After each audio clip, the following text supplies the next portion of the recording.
Assalamualaikum warahmatullahi wabarakatuh. Sebelumnya, perkenalkan kami dari kelompok 5 yang beranggotakan saya sendiri atas nama Dini Arifatul Neswa. Bersama rekan saya ada Jilan Putri Malisa, Melani Wulandari Hasibuan, dan Emi Nura. Pada kesempatan kali ini, kami akan mempresentasikan proyek ujian tengah semester mata kuliah pemrograman Big Data, yaitu mengenai sistem rekomendasi data ulasan produk di sebuah perusahaan Amazon yang telah kami buat atau analisis sebelumnya. Proyek ini akan mengajarkan kita cara membangun sistem rekomendasi sederhana berbasis rating angka dari produk elektronik di perusahaan Amazon. Data yang kami gunakan juga sudah disederhanakan, yaitu hanya ada user ID, produk ID, dan rating. Hal yang ingin kita capai pada proyek kali ini adalah terbangunnya sebuah sistem rekomendasi yang mampu merekomendasikan produk kepada pelanggan berdasarkan riwayat rating yang pernah mereka berikan terhadap produk lain. Oke, next. Kami akan menampilkan informasi mengenai datasetnya terlebih dahulu. Berdasarkan hasil pemeriksaan menggunakan fungsi info, dataset yang kami gunakan terdiri dari 7.824.482 baris dan 3 kolom, yaitu user ID, item ID, dan rating. User ID dan item ID bertipe objek, yang menunjukkan bahwa kedua kolom ini berisi data kategorikal, yaitu ID pengguna dan ID produk. Sedangkan rating bertipe float 64, yang menandakan bahwa kolom ini berisi nilai numerik desimal.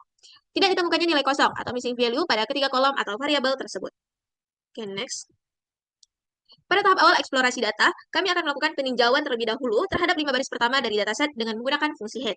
Langkah ini bertujuan untuk melihat gambaran umum struktur data, seperti nama kolom, format data, dan contoh nilai yang terdapat di dalam dataset tersebut. Sebagai contoh, variabel user ID ternyata contoh nilainya adalah berisi kombinasi antara huruf-huruf dan angka, sedangkan item ID itu ada contoh nilainya variasi dari angka-angka, sedangkan rating itu terbagi ke dalam 5 kelompok, yaitu ada rating kelompok 1, kelompok 2, kelompok 3, 4, 5. Oke, next. Kita akan melihat bagaimana distribusi nilai ratingnya. Dari plot yang kami tampilkan, terlihat bahwa sebagian besar pengguna memberikan penilaian tinggi terhadap item yang mereka nilai. Di mana dapat kita lihat rating 5 menjadi yang paling dominan dengan jumlah lebih dari 4,5 juta jiwa, menunjukkan bahwa mayoritas pengguna memiliki pengalaman yang sangat positif.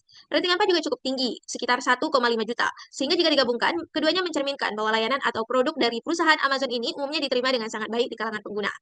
Sementara itu, rating 1 muncul dengan posisi ketiga, mendekati 1 juta. Ini mengindikasikan adanya kelompok pengguna yang tidak puas. Rating 2 menjadi yang paling jarang, yaitu kurang dari 500.000, sedangkan rating 3 berada di tengah, sekitar 700.000 rating. Secara keseluruhan, pola distribusi ini menunjukkan kecenderungan positif, tetapi tetap ada variasi pengalaman pengguna yang perlu diperhatikan untuk peningkatan kualitas layanan atau produk. Oke, next.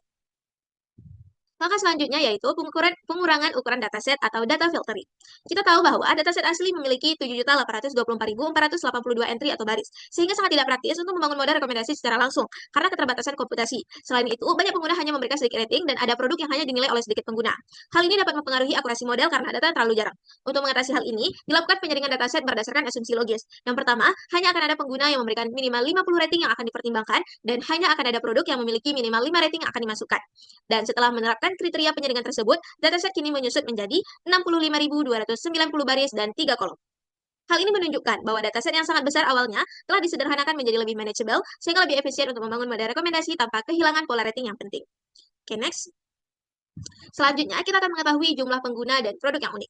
Setelah dilakukan penyaringan, ternyata dataset terdiri dari 1.540 pengguna unik. Informasi ini menunjukkan jumlah individu yang cukup aktif memberikan rating, sehingga model rekomendasi yang dibangun akan fokus pada pengguna yang memiliki riwayat penilaian yang memadai. Dan dapat kita lihat bersama bahwa dataset ternyata terdiri dari 5.689 item yang unik. Berdasarkan jumlah 1.540 pengguna dan 5.689 item.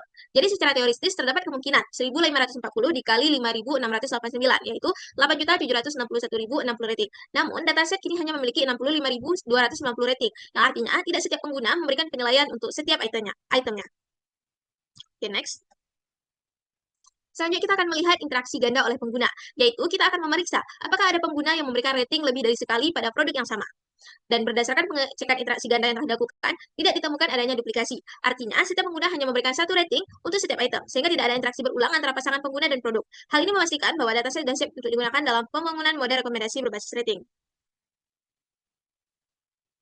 Selanjutnya, kita akan mengetahui item dengan interaksi terbanyak, yaitu produk mana yang paling banyak dinilai atau diinteraksi oleh pengguna. Dapat kita tahu bersama bahwa item atau produk dengan item ID B0088CJT4U adalah yang paling banyak diinteraksi oleh pengguna dengan jumlah interaksi 206 kali. Namun masih terdapat kemungkinan 1.540 dikurang 206, yaitu 1.334 interaksi tambahan. Karena sebagaimana kita ketahui, dataset kita memiliki 1.540 pengguna yang unik. Untuk pengguna yang belum memberikan rating pada item ini, model rekomendasi dapat digunakan untuk memprediksi siapa yang kemungkinan besar akan berinteraksi dengan item tersebut. Okay, next. Kita juga bisa melihat distribusi item dengan interaksi terbanyak tadi. Oke, dapat kita lihat pada plot bahwa item ini menunjukkan mayoritas pengguna menyukainya. Karena kenapa? Karena jumlah rating 5 dan 4-nya lebih tinggi dibandingkan rating lainnya. Penting untuk kita catat atau garis bawahi bahwa tidak semua item populer selalu disukai. Ada kemungkinan item memiliki jumlah interaksi tinggi, tetapi rating 1 dan 2 bisa jadi mendominasi di antara rating 4 dan 5. Yang berarti item tersebut tidak disukai oleh mayoritas pengguna. Analisis distribusi rating ini membantu dalam memahami kualitas atau persepsi pengguna terhadap item yang berguna saat membangun sistem rekomendasi yang akurat. Oke, next. Kita akan melihat pengguna dengan interaksi terbanyak, yaitu siapa pengguna yang paling aktif dalam memberikan rating dalam dataset. Dapat kita lihat pada output bahwa pengguna dengan user ID ADLVFFE4VBT8 adalah yang paling aktif dengan 295 interaksi terhadap berbagai item di dataset. Namun, masih terdapat kemungkinan 5.689 dikurang 295, yaitu 5.394 interaksi tambahan.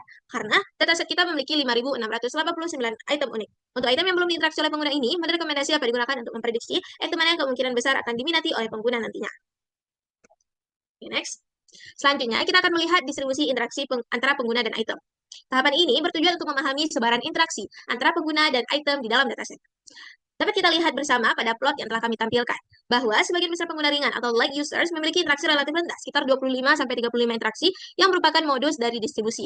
Distribusi miring ke kanan atau right square menunjukkan ada sejumlah kecil pengguna berat atau heavy users dengan interaksi sangat tinggi hingga mendekati 300 interaksi. Apa implikasinya? Yaitu dataset bersifat sparse, sehingga saat membangun sistem rekomendasi, kita perlu memperhatikan keseimbangan antara pengguna ringan dan pengguna berat agar model tidak bias. Analisis ini juga memungkinkan segmentasi pengguna menjadi beberapa kategori, misalnya ringan yaitu yang kurang dari 50 interaksi, sedang 50-100 interaksi, dan berat yang lebih dari 100 interaksi untuk strategi rekomendasi yang tepat. Okay, next. Kita akan masuk ke model pertama, yaitu pembuatan rank-based recommendation system. Setelah kita melakukan berbagai macam eksplorasi dataset tadi, tahap berikutnya adalah membangun sistem rekomendasi sederhana, yaitu sistem rekomendasi berbasis ranking. Dia akan merekomendasikan item paling populer berdasarkan jumlah rating atau interaksi terbanyak. Kegunaan utama dari sistem ini adalah untuk mengatasi masalah cold start. Cold start ini terjadi ketika pengguna baru masuk ke sistem, sehingga model belum memiliki informasi historis tentang preferensi pengguna tersebut. Dalam kondisi ini, rank-based recommendation muncul dan dapat memberikan rekomendasi awal yang umum dan populer, sehingga pengguna baru tetap mendapatkan saran item yang kemungkinan besar disukai. Meskipun sederhana dan tidak personalized, pendekatan ini efektif untuk pengguna baru atau saat dataset sangat sparse. Berikut adalah langkah pembuatan sistem rekomendasi berbasis ranking. Pertama, kita akan menghitung terlebih dahulu rata-rata rating tiap item. Setiap item dinilai berdasarkan semua rating yang diterima dari pengguna, dan rata-rata ini merepresentasikan popularitas dan kualitas item secara umum. Kedua, urutkan item berdasarkan rata-rata rating. Item dengan rata-rata rating tertinggi akan menjadi rekomendasi teratas. Rekomendasi ini bersifat global, sama untuk semua pengguna, dan dapat digunakan terutama untuk pengguna baru atau cold start. Pendekatan ini sederhana, cepat, dan efektif untuk memberikan rekomendasi awal tanpa mempertimbangkan preferensi individual. Okay, next. Oke, dapat kita lihat ini merupakan tahapan pembuatan rank-based recommendation systemnya. Nah, untuk membangun rank-based recommendation system ini, kita membuat fungsi yang dapat menemukan top N item berdasarkan rata-rata rating. Sekaligus menerapkan threshold minimum interaksi agar hanya item dengan jumlah interaksi yang cukup yang dipertimbangkan.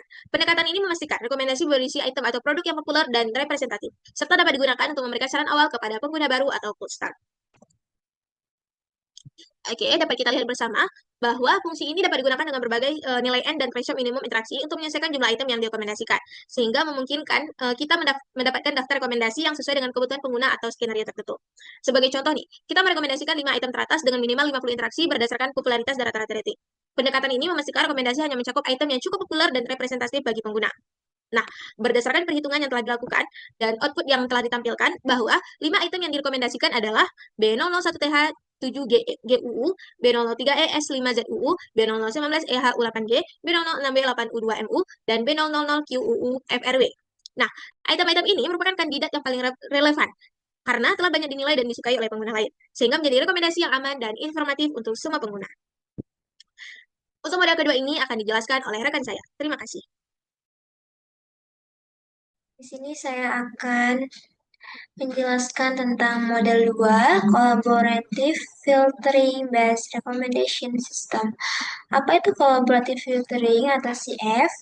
Itu merupakan salah satu jenis sistem rekomendasi yang memberikan saran kepada pengguna berdasarkan kesamaan perilaku dengan pengguna lain, di mana sistem ini tidak membutuhkan informasi detail tentang pengguna seperti umur, jenis kelamin, ataupun minat, atau tentang barang seperti kategori atau deskripsi produk. Yang dibutuhkan tuh hanya data interaksi antara pengguna dan item. Misalnya itu ada rating yang diberikan pengguna pada film, buku, atau produk. lalu ada jumlah like atau tanda suka di media sosial, ada riwayat pembelian produk di e-commerce, dan terakhir ada artikel yang dibaca pengguna di situs berita atau blog. Oke, next.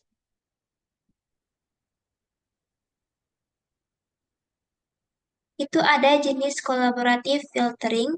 Yang pertama ada similarity atau neighborhood based, di mana sistem ini mencari pengguna yang mirip dengan pengguna target atau item yang mirip dengan item yang disukai.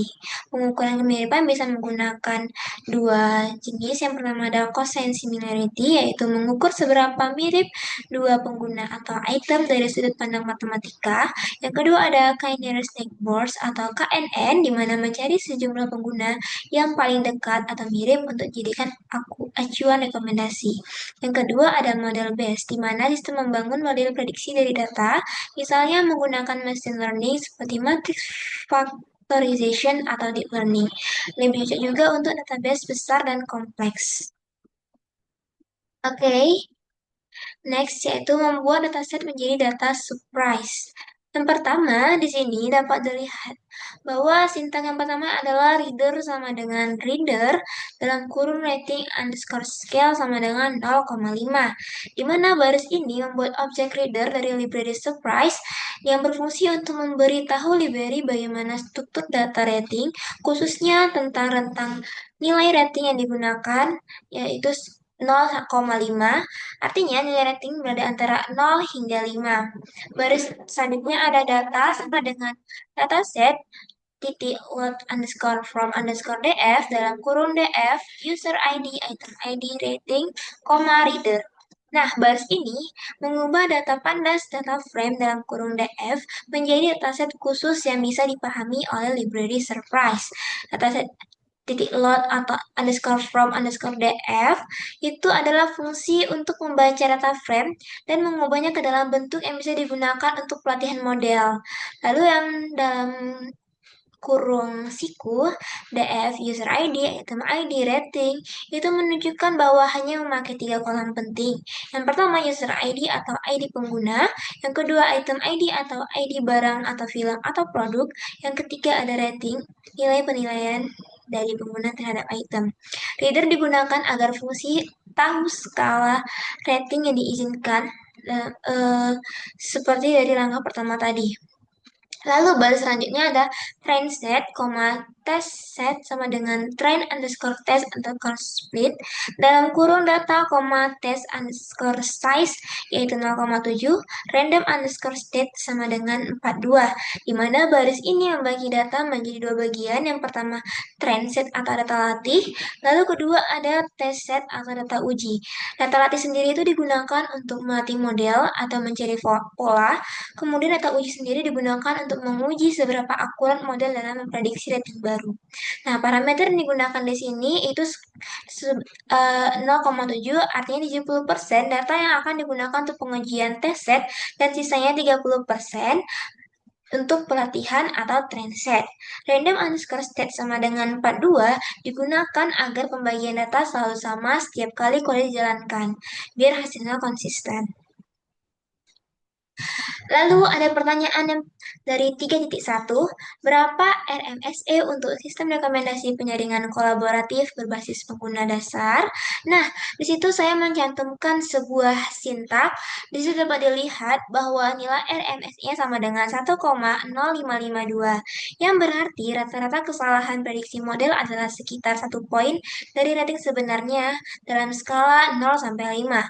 Hal ini menunjukkan bahwa model sudah cukup baik, tapi masih bisa ditingkatkan, misalnya dengan menggunakan item-based filtering, menambah jumlah data, atau mencoba model-based method seperti SFD. Lalu pertanyaan 3.2, berapa peringkat yang diprediksi untuk pengguna dengan user load sama dengan 0 dan untuk item ID sama dengan 3906 dan item ID sama dengan 100. Saya mencetakkan sintak dan hasilnya dapat dilihat pada layar. Seperti yang kita lihat, peringkat aktual untuk pasangan pengguna item ini adalah 4, sedangkan peringkat yang diprediksi oleh model dasar berbasis kesamaan adalah 4,29. Model mencoba memprediksi rating user dengan user ID sama dengan 0 terhadap item 3906 dan menghasilkan nilai estimasi sebesar 4,29. Namun, karena jumlah pengguna yang mirip atau neighbors tidak mencukupi, maka prediksi ini tidak dianggap valid atau was impossible sama dengan true.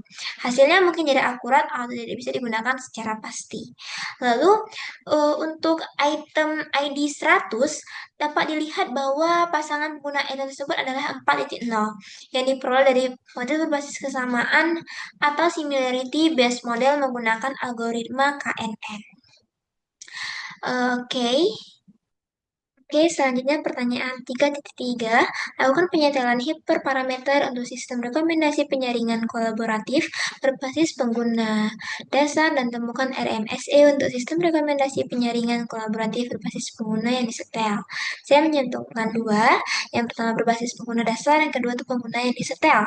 Nah, berdasarkan hasil tersebut dapat dilihat bahwa nilai RMSE sebesar 0,9887.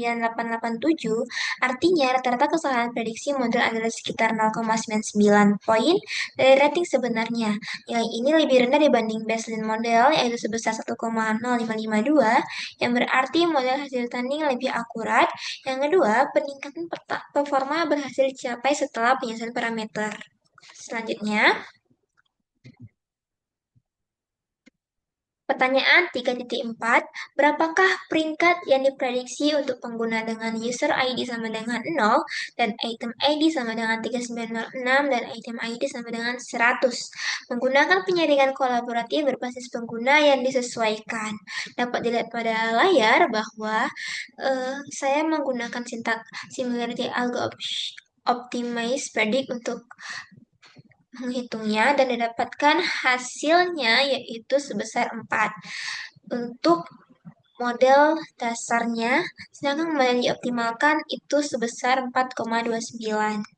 Selanjutnya adalah menerapkan algoritma rekomendasi berdasarkan model KNN basic yang dioptimalkan. Dapat dilihat sintaknya seperti pada layar. Kemudian ada pertanyaan nomor 3.5 yaitu prediksi 5 item teratas untuk user ID sama dengan 4 dengan sistem rekomendasi berbasis kesamaan. Nah, dapat dilihat bahwa berdasarkan hasil 5 item dengan prediksi rating tertinggi untuk pengguna dengan user ID sebesar 4 adalah 850, 2857, 2277, 2722, dan 4189 dengan rating prediksi berkisar antara 4,83 hingga 5. Hal ini menunjukkan bahwa item-item tersebut memiliki kemungkinan paling besar untuk disukai oleh pengguna tersebut. Lalu model 3, sistem rekomendasi kolaboratif berbasis. Baik, selanjutnya adalah model 3, sistem rekomendasi kolaboratif berbasis item, di mana model ini merekomendasikan produk berdasarkan kemiripan antar produk. Jika dua produk sering diberi rating tinggi oleh pengguna yang sama, maka sistem menganggap keduanya ini mirip. Berdasarkan sistem rekomendasi item-based collaborative filtering, diperoleh nilai RMSE sebesar 1,06, yang artinya rata-rata kesalahan prediksi rating sekitar 1,06 poin. Jadi, misalnya, jika pengguna memberi rating 4, maka model dapat memprediksi 3 atau 5. Yang pertama, prediksi rating untuk pengguna dengan user ID 0 dan item ID-nya itu 3906, diperoleh rating aktual untuk pasangan pengguna produk ini adalah 4, sementara rating yang diprediksi oleh model berbasis kemiripan adalah 4,29. Artinya, hasil prediksi cukup mendekati nilai sebenarnya. Lalu, prediksi rating untuk pengguna yang sama, user ID 0, dan item ID-nya 100, yaitu item yang belum diprediksi oleh pengguna sebelumnya, di mana perkiraan rating untuk pasangan user ini adalah 5 yang dihasilkan dari model baseline berbasis kesamaan antar item. Selanjutnya, melakukan penyetelan hiperparameter untuk meningkatkan performa sistem rekomendasi. Proses dilakukan menggunakan grid search dengan tujuan untuk mencari kombinasi parameter terbaik dari model item-based collaborative filtering. Berdasarkan hasil grid search, dapat dilihat bahwa K-nya sama dengan 20, min K-nya 6, dengan metrik MSD memberikan performa terbaik dengan nilai akurasi sebesar 0,975. Hal ini menunjukkan kombinasi parameter ini paling optimal dalam memprediksi kesamaan antar item. Lalu analisis nilai RMSE dan MAE untuk melihat pengaruh variasi hiperparameter pada performa model. Setelah dilakukan hyperparameter tanning, nilai RMSE-nya turun dari 1,06 jadi 0,98, yang artinya performa model berhasil ditingkatkan setelah proses penyetelan parameter ini dilakukan. Selanjutnya, prediksi rating untuk item dengan user ID 0 dan item ID 3906 serta item ID 100 menggunakan model item based collaborative filtering yang sudah dioptimalkan. Yang pertama itu prediksi rating untuk user ID 0 dan item ID 3906 dengan menggunakan model yang sudah dioptimalkan, diperoleh hasil prediksinya itu adalah 4,29, sama dengan hasil prediksi model baseline sebelumnya yaitu 4,29. Sedangkan rating sebenarnya adalah 4. Selanjutnya, prediksi rating untuk user ID 0 dan item ID 100 yaitu item yang belum dirating oleh pengguna sebelumnya. Dengan menggunakan modal yang sudah dioptimalkan, diperoleh nilainya itu 4,29. Sementara hasil prediksi menggunakan modal baseline diperoleh rating sebesar 5. Dapat disimpulkan bahwa setelah dilakukan hiperparameter tanning, model menjadi lebih akurat dan lebih stabil untuk memprediksi rating pengguna. Selanjutnya adalah identifikasi pengguna serupa. Model ini menggunakan algoritma KNN Basic untuk menemukan pengguna lain yang memiliki pola kesukaan serupa dengan pengguna user ID 4. Hasilnya dapat dilihat pada output. Pengguna dengan ID 132, 213, 473, 1636, 393 merupakan nearest neighbor atau pengguna yang paling mirip dengan user ID 4. Selanjutnya itu prediksi 5 item teratas untuk user ID 4 menggunakan sistem rekomendasi berbasis kesamaan. Berdasarkan hasil output, model merekomendasikan 5 item dengan prediksi rating tertinggi untuk user ID berdasarkan kemiripan antar item. Untuk user ID-nya 4. Item yang direkomendasikan dapat dilihat pada slide. Nilai prediksi tertingginya itu adalah 4,85 yang ditunjukkan pada item 5155 yang artinya paling berpotensi disukai oleh pengguna. Baik, selanjutnya kita masuk ke bagian model 4, di mana model 4 ini kami membangun sistem rekomendasi berbasis matrix factorization menggunakan metode CVD atau Singular Value Decomposition, di mana kalau di model sebelumnya sistem masih berdasarkan kesamaan antar pengguna atau antar item. Maka di model ini pendekatannya sudah berbeda. Matrix factorization berusaha menemukan faktor laten atau pola tersembunyi di balik hubungan pengguna dan produk. Jadi, modelnya itu nggak cuma melihat siapa mirip siapa, tapi benar-benar mempelajari struktur matematis preferensi pengguna. Nah, untuk langkah pertama di sini kami membangun model CVD dasar menggunakan algoritma CVD dari library Surprise untuk membangun model dasarnya. Prosesnya itu dimulai dengan menyiapkan dataset yang berisi 3 kolom utama, yaitu user ID, item ID, dan rating. Data ini kemudian dibagi menjadi data latih, data uji dengan proporsi 70-30, menggunakan fungsi train test split. Kemudian setelah model dilatih, kami mengukur akurasi menggunakan matriks RMSE atau root mean square error, dan didapati untuk baseline-nya RMSE itu sebesar 0,9295 atau kalau dibuatkan menjadi 0,93, yang dimana artinya adalah rata-rata kesalahan prediksi model hanya sekitar 0,93 poin dari rating sebenarnya. Kalau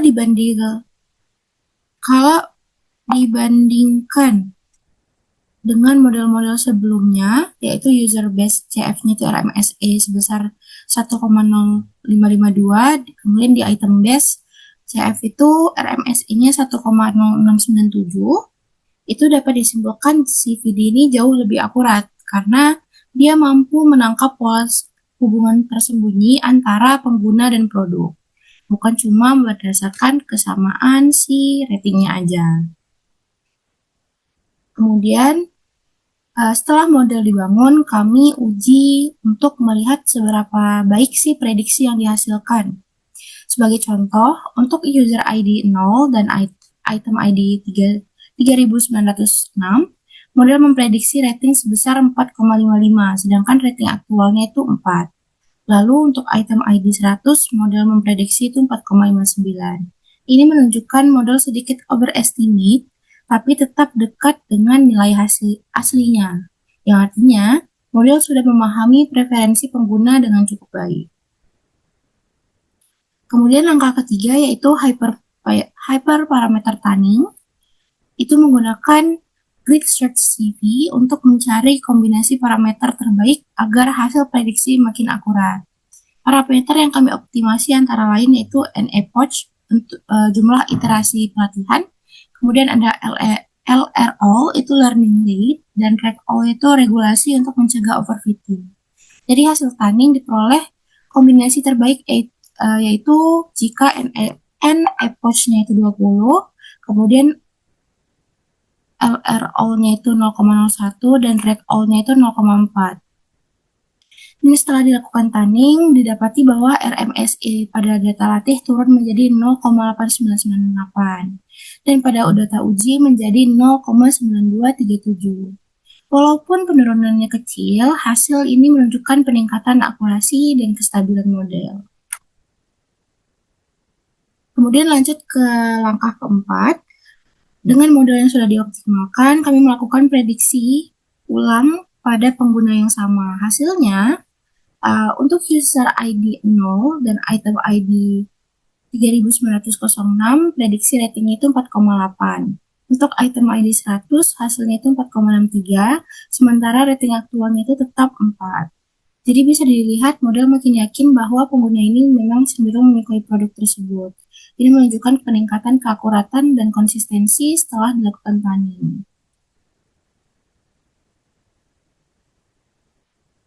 Selanjutnya ini melihat 5 item teratas. Setelah model siap, itu sistem digunakan untuk memberikan rekomendasi otomatis.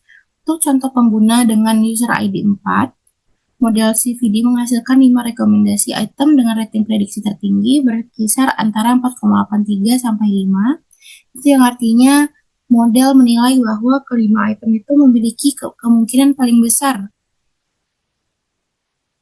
untuk disukai pengguna tersebut. Hasil ini juga divisualisasikan dalam grafik perbandingan antara rating aktual dan prediksi. Distribusinya itu terlihat mirip dengan puncak di sekitar rating 4-5.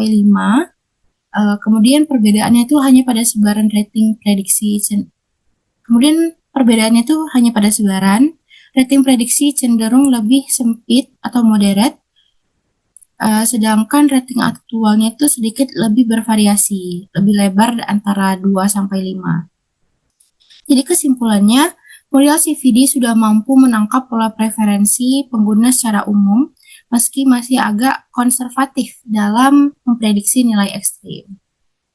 Kemudian di sini kami melakukan evaluasi akhir, di mana setelah semua model diuji, hasil evaluasi menunjukkan bahwa model 4 CVD memiliki performa yang paling baik, di mana